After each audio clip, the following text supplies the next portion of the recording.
Hey guys, welcome to the Live, Live, Play podcast. I'm your host Stephen Kinsella, and today we are talking about Movember, this year's 2019 Movember campaign, and I have Jack O'Connor from the Movember Foundation who's come out to FSM to have a chat and tell us a little bit more about Movember itself and its plans for 2019 and going forward. So Jack, welcome to the show. Thanks for having me. No problem. So firstly, Jack, you've been, as you said, this is your 6th campaign with Movember. That's right, yeah. And tell us a little bit about your journey with Movember and how's it gone over the last 6 years? Yeah, it's been a hell of a ride. My background before working in Movember was in kind of marketing, events, and branding. Yeah. And then just before I started working with Movember, I got really into mental health and started pursuing psychology as a career path. So I started to, becoming a clinical psychologist is a really, really long road, and so I took the first step of what will be a 20-year-ish kind of journey. Now I'm stretching that out. And so the role of Movember came up. I started in community engagement, working directly with fundraisers. So the role came up and it seemed like a nice marrying of the two. So putting what I knew about marketing and branding and events, putting all that, knowledge to use, but for something for a good cause, and something that I've become more passionate about in recent times, and it certainly delivered on that. Yeah. And so when I we spoke about it in the car on the way up. I first found out about Movember. It was created in Australia. That's right. I first found out about it in Australia, and as I said, I just started seeing a bunch of guys with tashes, and I thought it was a new fashion trend. I was like, oh, these Australian guys are so weird. It's the first time I've ever seen skinny jeans as well, so I was a little bit kind of, can't wait to go home.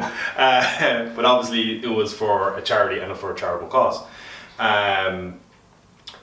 With Movember, it started off for male cancer. It was testicular cancer and getting men checked and awareness of that. For you, in obviously being in Ireland now and seeing what's been happening around, where do you feel like men are in regards to being more open to getting checked, more open to understanding more about cancer and cancer awareness, really?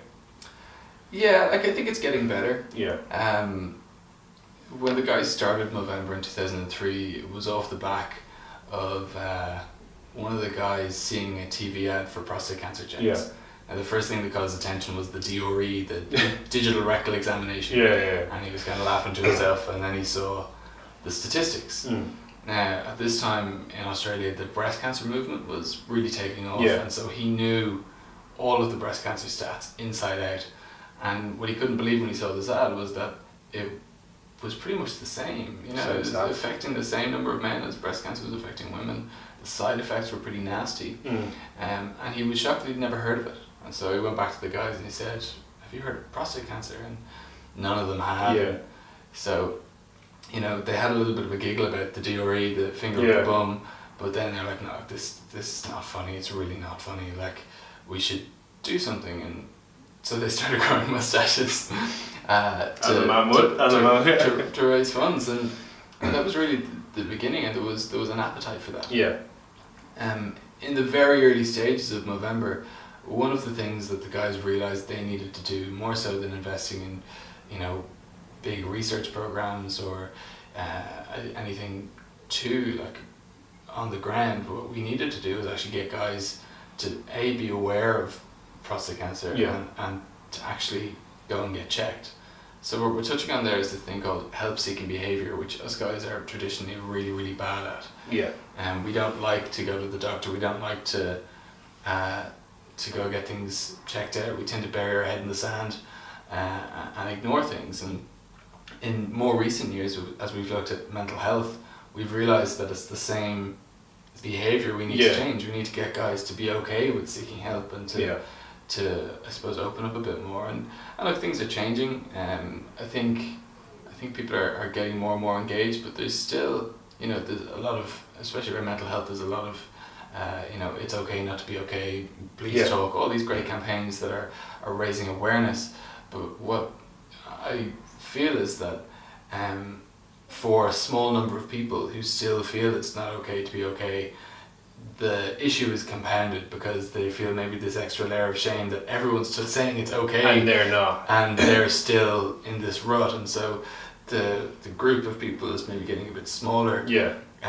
But for them that issue is maybe getting a little bit worse, and so it's an issue in the dark, and it's difficult to tackle. Because you could be saying, oh well, I am open, but you're actually not open, not Sure, open to talk because you're just trying to, like, you're afraid of what. And again, it's I suppose it's a stigma. And it's a self-stigma because you're kind of saying, well, if I say this, what are people going to think of me, and is that showing weakness, and that whole thing of a man being a man. And I have a good kind of friend that I have, Jody Kennedy, who's started to be rewilding, and you go to the beach, you run trails, you throw stones, like caveman kind of back to basics. Then you go into the cave and you do some breathing, and you try and get a little bit more emotional about things. And the feedback that he's getting on that is huge, because guys are getting a kind of a place where they can just kind of let everything out, which again in society is kind of like, and I grew up, a man doesn't cry, a man's a man, and I personally don't.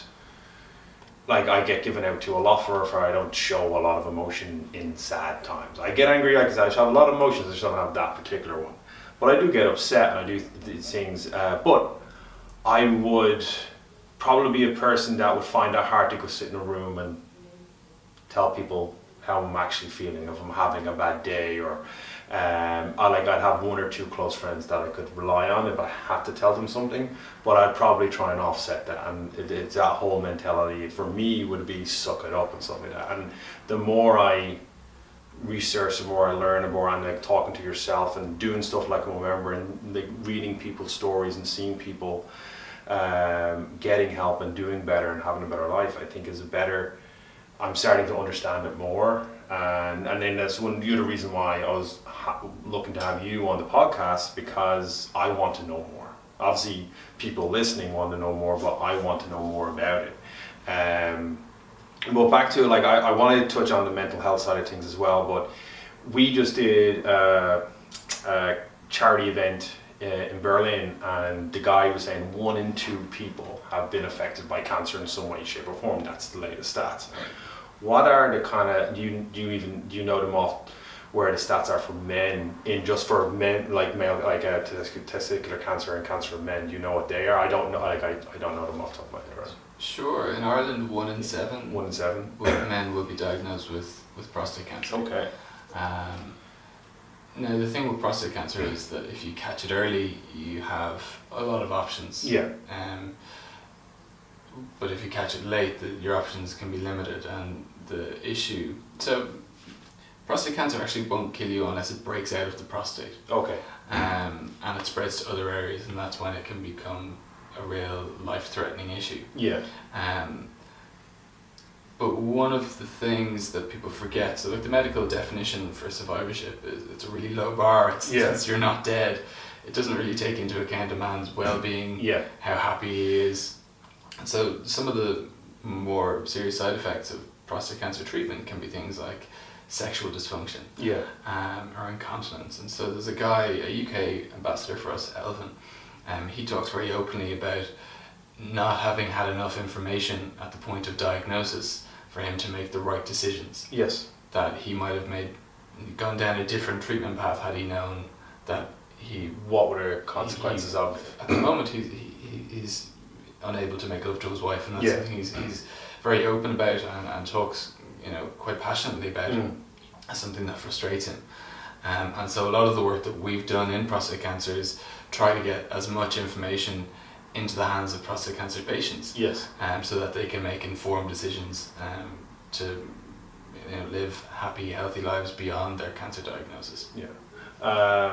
So as you said, 1 in 7. So we have it's a crazy stat that 1 in 7 people. So there's 4 people in this building, all male. So statistically, one of us could be. I know it's 1 in 7, but 3 more people. If we include the guys next door, there's about 9 people. One of us is due to experienced this, like Yeah. a horrible infliction. So for guys that don't know like where to go, like is like on the Movember website there would be information on like kind of where to go to get your, obviously your normal GP can do your tests and stuff like that, but even like a community, a forum or anything along those lines where guys can go on and like be slightly anonymous and like ask some questions and stuff like that.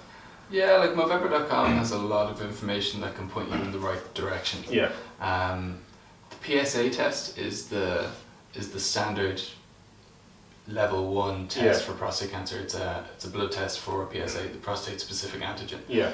And now we would say that guys should be getting that done annually from the age of 45 onwards. Okay. Maybe a bit younger if you've had prostate cancer in your family, if Yes. your dad had prostate cancer or a brother or an uncle, because genetics is a big indicator that it could be coming your way. And as I say, if you can catch it early, all the better. The PSA is an imperfect test. You can have false alarms. So my dad actually has high PSA and he's gonna check that out. But there are a couple of other things, like you could have an inflamed prostate. There are a couple of other things that can cause you to have high PSA in the blood. Yeah. But it's the best test we've got at the moment. There is a team in Movember globally trying to find a new test looking at biomarkers. There actually needs to be looking at a more specific So test they can say, it's definitely that will give us a little bit more information.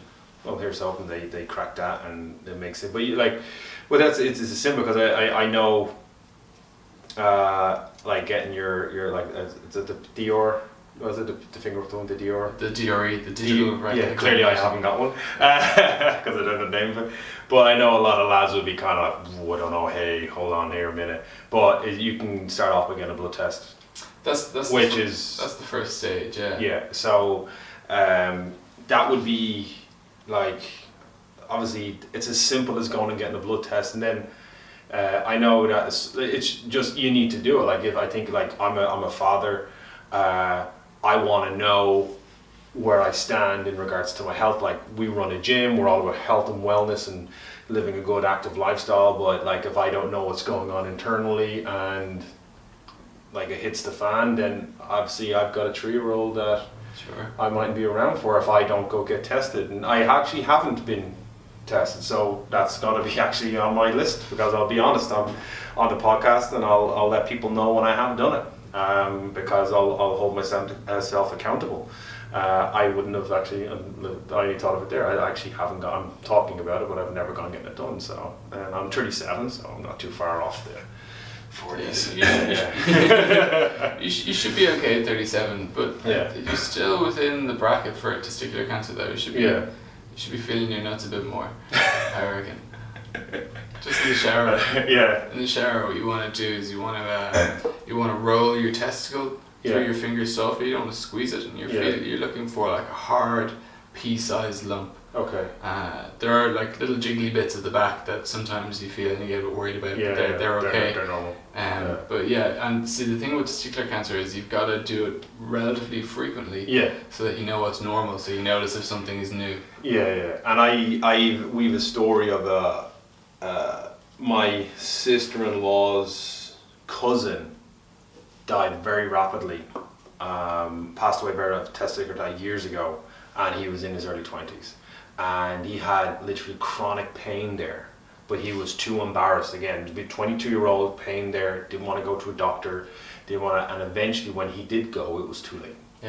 And it's just, it can hit, it just means it doesn't, again, like I said, I'm 37, you're saying with prostate, by the time you're 40, you want to be getting tested annually, but for testicular cancer, regardless of what the stats are, like at any age, it can happen. So I think he was 22, could be 23, I'm not 100% sure on his age, but he was in his early 20s, and by the time he did get checked, it was too late, and I think he passed within a month then, when they figured it out. Testicular cancer is a young man's disease, as young as 15, even maybe a bit younger, but 15 to 30, 35 would be the general bracket for testicular cancer. and then as you kind of leave that bracket, you're going into prostate cancer. So there's kind of a bit of a handover to what you're most at risk of, depending on what age you're at. But you know, it goes back to that piece we started with about not going. You notice something's not right, I'm not going to go check it out. The tip hurler, all Ireland winning tip hurler, Noel McGrath, had testicular cancer and survived. But he said that his left nut was the size of a Schlither for about 3 months before he went and got it checked out. And he's just like, oh Jesus, you know, and it just got to the point that he couldn't ignore it. And this is what we're all about. This is why the Movember campaign, you know, we raise a lot of funds that go to a lot of really great programs that we can talk about, but it also raises a lot of awareness. It starts that conversation, it gets the information out there, and you know, with this sort of stuff, knowledge is power. It can save someone's life if they hear, oh, that's how I should check my nuts, I should go do it. You know? And then again, all that, like how to check, like kind of self-care, the information on that on Movember site, like, so you can check that out, you can look that up, and then go do it. Like, just go do it and have it done, because like, as you look at the tip hurler, like 3 months with like a Schlitter sized ball is not normal for anyone.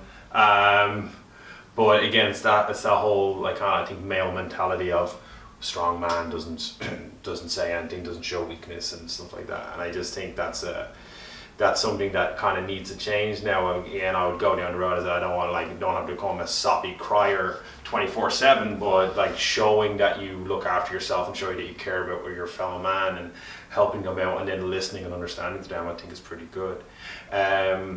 So onto, as you said, like you're studying and with the goal of kind of like the mental health aspect of it. So this is something that I've helped people raise money for. I don't know enough about it, and as you spoke about off camera, I would be someone that would be on the lines of, if you're having a bad day, suck it up, buttercup, come on, let's go, brush it off. But now knowing that I have no idea what that person's going through outside of the time I spend with them, saying that could be actually just compounding their issue of being kind of nervous or depressed or having anxiety. So where like kind of yourself and your education and Movember on like kind of mental health awareness, and like even like to the point of suicide prevention, which would mental health can lead to people wanting to take their life. Yeah, so it's a really complicated issue. There's no easy way to go about tackling it. And there's a lot of really good organisations already active in the space. Pieta House, Samaritans, they have really excellent emergency services that if people get to crisis point, if they're at the point of suicide ideation, they can call these phone lines, they can access these services. Movember, primarily in Ireland especially, is looking upstream. So when we first came into the mental health space, we didn't want to just come in and say, okay, we're here to save the day. You got to give the organisations that have been working in the space for longer than you have their due credit. And so we actually sat down with some of those guys and we said, look, we're looking at mental health and suicide prevention with a male lens. What do you guys think we should do? And the consistent response was, we don't need you guys to fund another phone line for men not to call. Actually You know, so with that we realised that the issue that we really need to tackle was cultural. It was upstream, so before it gets to that point of suicide, that critical point that I talked about a moment ago, before it gets there, we need to change culture. We need to instigate this cultural shift. And so the way we do that is by educating people, by getting people to talk more. And so it was actually World Suicide Prevention Day yesterday. So we do, we release a global piece of content around that time of the year, and it started off with encouraging people to talk. Then the following year was asking people to unmute, so about active listening, so ask, listen, connect with people. And then this year it was around the Rugby World Cup, who we talked about half time, be a man of more words and talk at half time.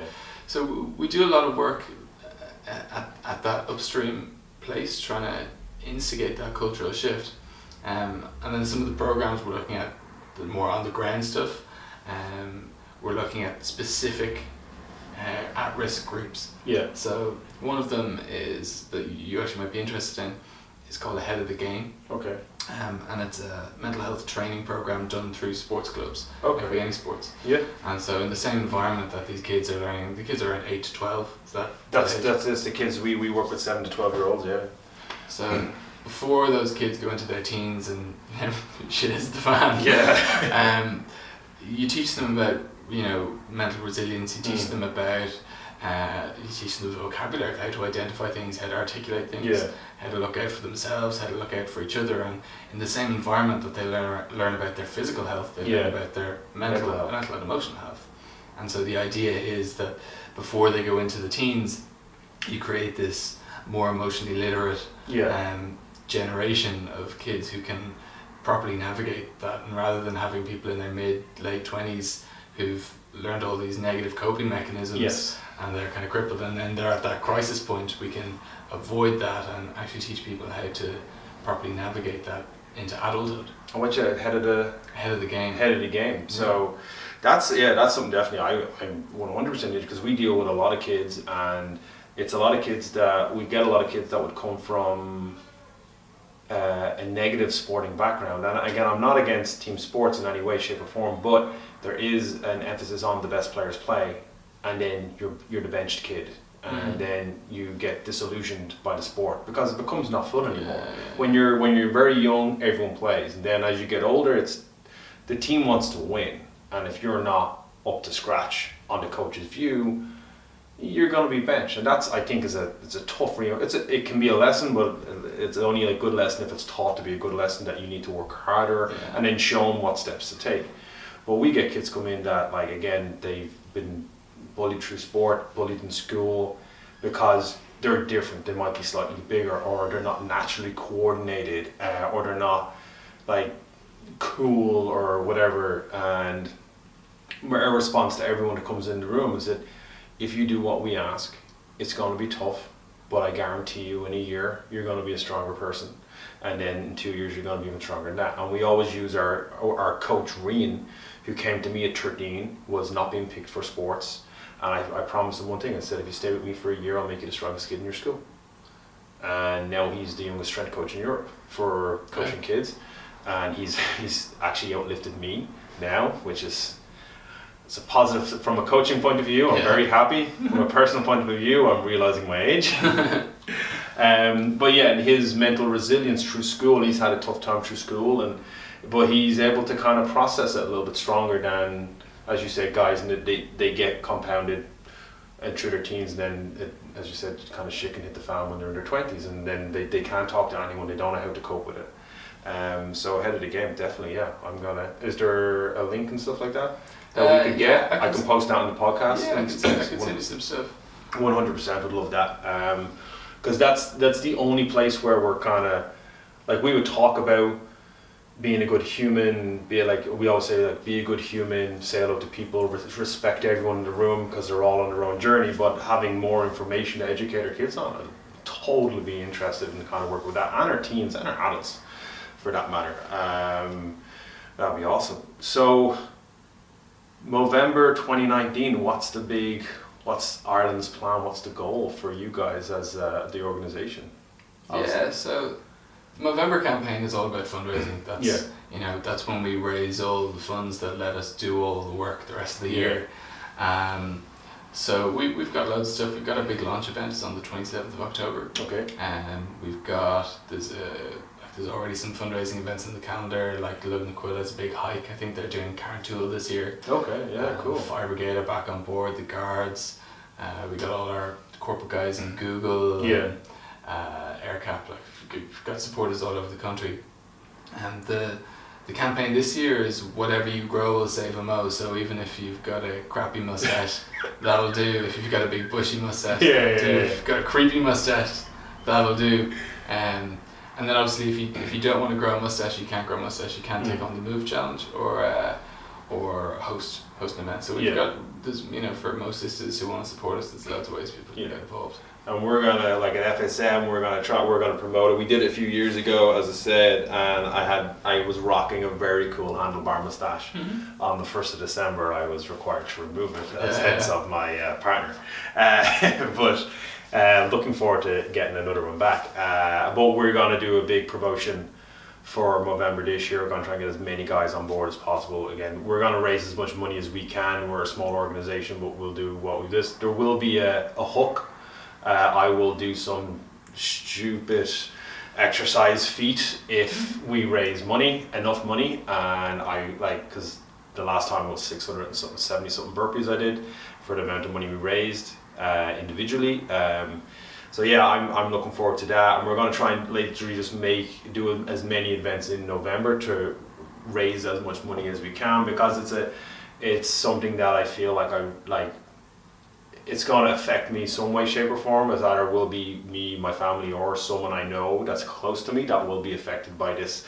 And I will have those conversations and making people more awareness. And again, that's why we have Jack on the show today, to try and get more awareness out there. And like Movember's doing an amazing job, but like people that would listen to our podcast or follow us on Instagram mightn't be liking or subscribing to Movember on Instagram or Facebook.